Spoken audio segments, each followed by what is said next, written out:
And, if they went in strong, they'd rock and roll at the drop of a hat. They killed 2 armored guards when one reached for an ankle-holstered handgun. They executed the third off a cold calculation. Since it had become a murder one beef anyway, why leave a living witness? If you happened into this crew's way, that was going to be your problem. Hanna finished taking it all in before speaking to the detectives, technicians, and uniformed officers from other divisions. Robbery Homicide Division was LAPD's elite major crime unit. Its purview was citywide. Hanna had the authority to appropriate any case in any division. He wanted this one. RHD took over. Working his network of informants, Hanna identified one crew member, Michael Chirito. Surveillance on him led Hanna to the others, except the elusive McCauley. Hanna knew, as a foregone conclusion, given this crew's proficiency, they were unlikely to leave behind enough physical evidence at a crime scene to tie them to it.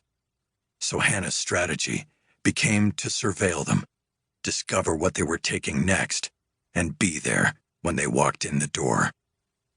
Neil McCauley became aware that somebody was on him.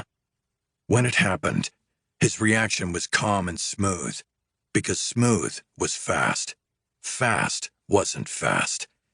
Shiherliss was inside a precious metal depository, cutting a hole in a metal vault door with a hollow core drill at 3 a.m.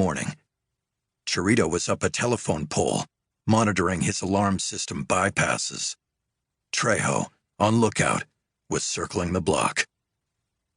Outside on the sidewalk, the night air was cool on Neil's face as he watched the dark, vacant streets. He heard a sound. It was sheet metal hit by a solid object. It was a sound that should not be there.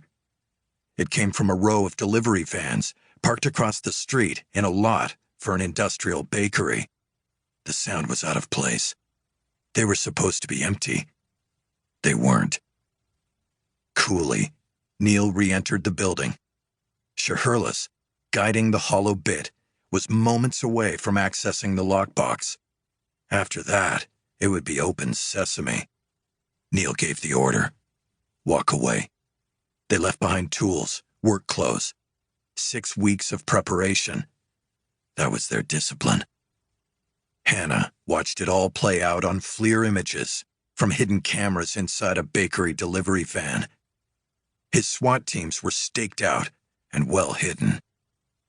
He let them go. He wasn't settling for breaking and entering. He wanted them for real. Afterward, Neil gathered Shiherliss, Chirito, and Trejo outside a DWP electrical substation, where the exposed high-voltage conductors created so much RF interference that any transmission from bugs they hadn't found on their cars would be scrambled.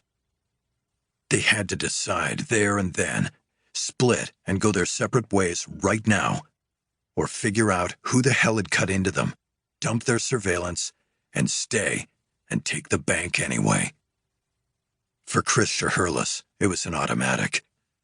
His marriage was on full tilt. He was solid, with a lethal sobriety and pinpoint focus when he was in the groove on the job. They had been scoring, month in, month out. It was a normal life that Chris was a fuck-up. A reformed gambling junkie, he fell off the wagon on a Saturday morning 2 months earlier at Santa Anita. He lost a load on the third race and started betting wildly on meta-coincidences based off numbers and names, including a horse named Dominic, the same name as his son. It lost too. He blew half of what he and Charlene had stashed after a 1.5 years of solid scoring. Charlene had had it after that. She wanted a version of adult life for them and their son. She had pulled herself up out of a downslope life. To her, Chris was staying a child growing older. For Chris, dumping the cops who had cut into them and taking the bank's $11 to $12 million was worth the risk. Sitting in night shadows beneath the soaring ramps of the 105...